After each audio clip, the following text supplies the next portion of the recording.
pihak Polda juga harus secara objektif menangani atau menempatkan pasal-pasal yang disangkakan.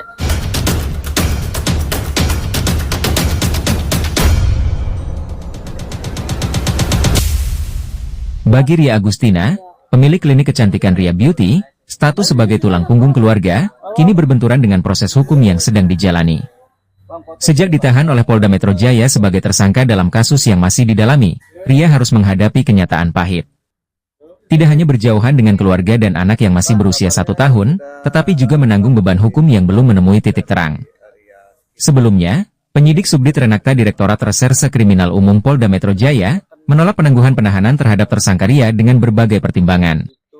Melalui kuasa hukumnya yang baru, Tommy Triunanto, mendatangi Subdit Renakta Direktorat Reserse Kriminal Umum Polda Metro Jaya pada Selasa 17 Desember 2204 untuk kembali mengajukan penangguhan penahanan bagi Ria Agustina. Kepada awak media, Tommy Triunanto menjabarkan alasannya kembali mengajukan penangguhan penahanan bagi Ria Agustina. Ya, kita dikuasakan oleh Ria Beauty ya. Ria itu tanggal berapa ya? 2 hari yang lalu, 3 hari yang lalu ya. 3 hari yang lalu. Ya. Ya. 3 hari yang lalu kita udah resmi ya dikuasakan oleh Ria untuk menjadi kuasa hukumnya ya. Semoga permasalahan Ria ke depan bisa cepat selesai, cepat bisa kita kawal ya kasusnya. Semoga juga rekan-rekan semua bisa mengawal kasus Ria Beauty ini dengan seobjektif mungkin. Bang, ini kan boleh dibilang Mbak Ria ini kan basicnya bukan seorang dokter atau ahli kesehatan ya. Tiba-tiba menjadi kayak semacam untuk memberikan sebuah perawatan, melakukan indikasinya seperti apa? Ya, kalau kita lihat di sini ya, Ria Beauty ya, proses apa yang dilakukan itu kan adalah proses perawatan muka tentunya, di mana ini adalah derma roller secara tradisional. Tapi dalam hal ini juga bahwa tidak ada yang namanya mengaku atau mendeskripsikan bahwa dia adalah seorang dokter ya. Bahkan juga di timeline di Instagramnya pun nggak ada yang namanya dokter ya. Itu di situ dia perawatan muka seperti itu. Tapi pada saat dia memperkenalkan produknya untuk perawatannya, dia mengaku sebagai apa? Ya, dia sebagai perawat. Dia belum pernah mengaku bahwa dia sebagai dokter. Makanya kata-kata dokter abal-abal atau dokter bohong ini mau praktek atau apapun itu saya rasa ini harus diluruskan karena memang dia tuh murni perawatan Dharma Roller yang artinya Dharma Roller secara tradisional ya. Tapi dia udah ada izin juga nggak sih Kang, walaupun itu tradisional? Kalau secara izin untuk proses salon perawatan kayak semacam perawatan muka atau apa itu dia punya izin ya, ada 33 sertifikat. Tapi mungkin penanganannya yang kita lihat ini kan lagi pendalaman di Polda, tentunya akan didalami dan diproses secara intensif ya, dan bukti-buktinya juga akan kita lihat juga apakah kalau tidak memang unsurnya untuk bisa dikatakan bahwa ini sangkaannya dari pasal-pasal yang disangkakan itu adalah sesuai, tentunya kita juga akan menerima ini. Tapi kalau tidak, tentunya pihak Polda juga harus secara objektif menangani atau menempatkan pasal-pasal yang disangkakan. Dan menarik di sini, ini sudah ada pengakuan dari pihak korban, ada nggak sih Bang? Sampai detik ini saya belum menerima adanya korban. Bahkan dari pihak Polda Metro Jaya khususnya unit Renata juga membuka posko yang dimana siapa saja korban-korban dari Ria Beauty ini. Tapi sampai detik ini belum ada ya. Jadi kalau dalam kata lain bahwa korban ataupun siapa yang dilakukan oleh Ria Beauty ini harus kita lihat bahwa memang tidak ada korban. Kalau memang tidak ada korban, tentunya ini adalah murni Dharma Lawler secara tradisional ya, gitu.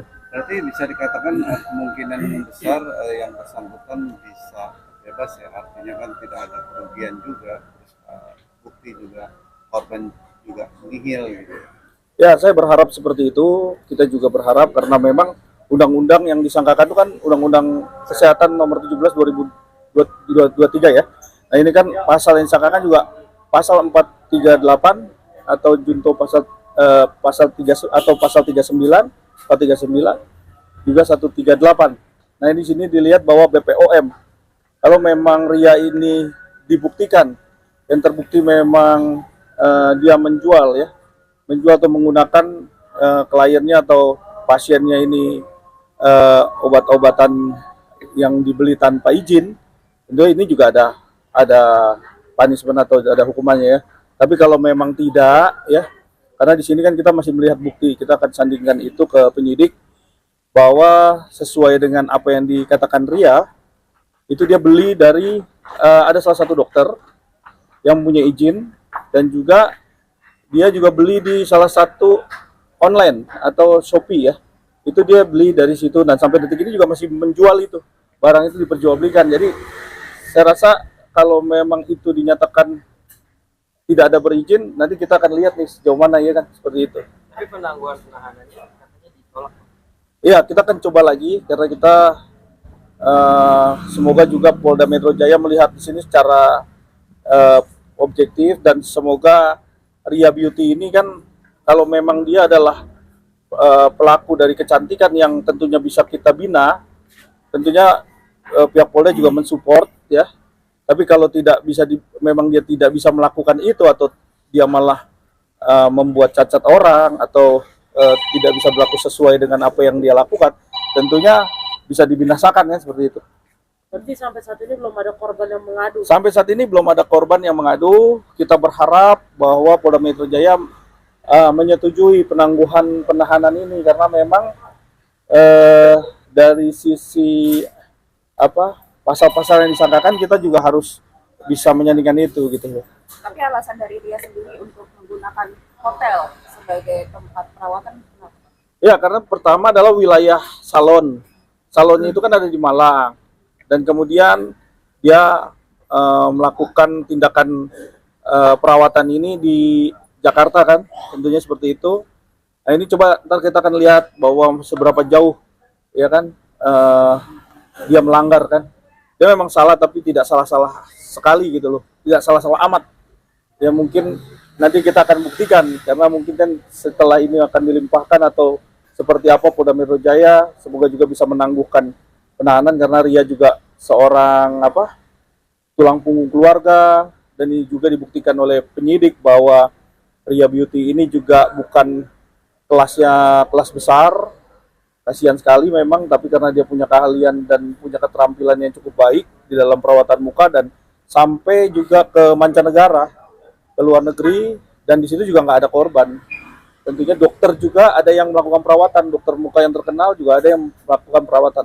Mungkin ini bisa dijadikan satu bahan pertimbangan bahwa apa yang dia lakukan juga masih taraf yang sangat amat wajar, dan saya yakin bahwa proses ini bisa cepat selesai. Oke, berarti si Ria ini sudah ditahan.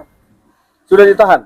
Dan hukumannya berapa tahun atau sudah diputus? Kalau tuntutannya itu dari pasalnya itu sampai 12 tahun penjara. Undang-Undang 17 nomor 17 tahun 2023 itu pasal 438, junto pasal 138 dan 441. Itu jujur ancaman hukumannya sampai 12 tahun. Bang, balik ke produk yang Abang bilang tadi bahwasanya ada diperjualbelikan juga secara bebas gitu ya Bang. Apakah berarti produk tersebut juga memiliki izin, dan dokter yang menyarankan atau yang Abang sebutkan tadi itu berarti dokter yang benar-benar seorang dokter atau seperti apa? Ya, jadi Riani sempat cerita kalau ada pasien dia juga seorang dokter, dan berhasil dia melakukan perawatan Dharma Lawler, karena kan muka ini kan bisa dirawat, dan ternyata juga sampai di luar negeri, dan sekarang ini sampai mancanegara, orang-orang luar negeri datang mau ketemu Ria untuk bisa perawatan.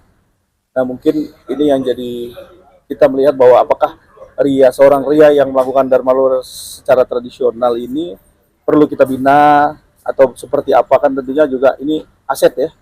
Tapi coba kita lihat lagi bagaimana proses hukumnya. Bang, ini dia sendiri yang melakukan atau ada karyawan-karyawan lain? Ria sampai detik ini masih ada berdua ya, karena dia perawatannya cukup sesuai dengan kebutuhan. Dia tidak pernah menyetok alat-alat atau barang-barang yang untuk perawatannya, sehingga menyetok sesuai dengan ordernya. Misalnya ada yang mau perawatan, dia baru beli.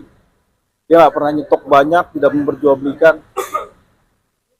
Bang, dari pengakuan dari sendiri ketika melakukan perawatan mendapatkan keuntungan berapa sih, Bang? Ya kalau keuntungan saya tidak tahu pasti ya. Tentunya di situ ada tarifnya beraneka ragam sesuai dengan besar kecilnya tindakan perawatannya. Sampai ada yang 15 juta, ada yang 10 juta, ada juga yang 5 juta, tergantung dengan perawatan mereka yang ditindak. Tapi sampai saat ini keadaannya Ria sendiri seperti apa? Sampai saat ini baik-baik aja. Ria mengakui kalau memang ada kesalahan, tapi mungkin kesalahan ini masih bisa dibantu atau ditolerir karena dia tetap meminta maaf kepada semua media yang melihat dia pandang mata ya. Artinya dia kan dibilang dokter abal-abal. Dia tidak pernah mengatasnamakan dokter sampai detik ini. Dia adalah perawat muka yang saat ini menggunakan Dharma Luhur secara tradisional. Seperti itu. Bang, untuk izin praktiknya sendiri,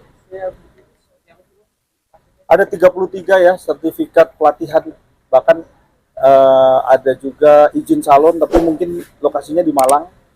Nah itu yang dia punya, ada 33. Nanti mungkin saya akan kasih, nggak hafal ya.